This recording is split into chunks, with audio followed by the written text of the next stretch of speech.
ഭയപ്പെട്ടതുപോലെ ഒന്നും സംഭവിച്ചില്ല.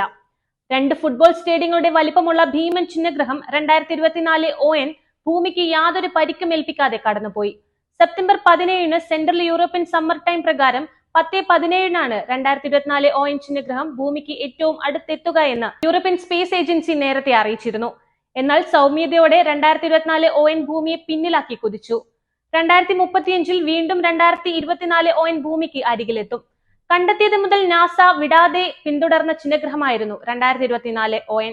European space ഏജൻസിയും 2024 ON ചിഹ്നഗ്രഹത്തിൽ ഒരു കണ്ണുവച്ചു.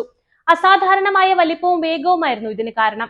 210-500 മീറ്റർ വലിപ്പം കണക്കാക്കുന്ന ഈ ചിഹ്നഗ്രഹം 40,233 കിലോമീറ്റർ വേഗത്തിലാണ് സഞ്ചരിക്കുന്നത് എന്നായിരുന്നു നാസയുടെ അനുമാനം.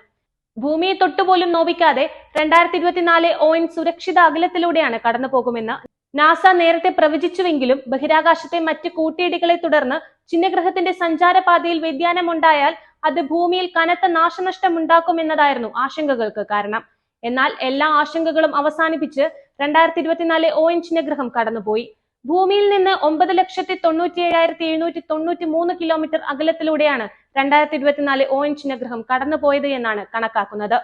ഭൂമിയും ചന്ദ്രനും തമ്മിലുള്ള അകലത്തിന്റെ 2.5 ഇരട്ടി വരും ഇത്. ജൂലൈ 27 അറ്റ്ലസ് സ്കൈ സർവേയിലാണ് 2024 ON ചിഹ്നഗ്രഹത്തെ കണ്ടെത്തിയത്.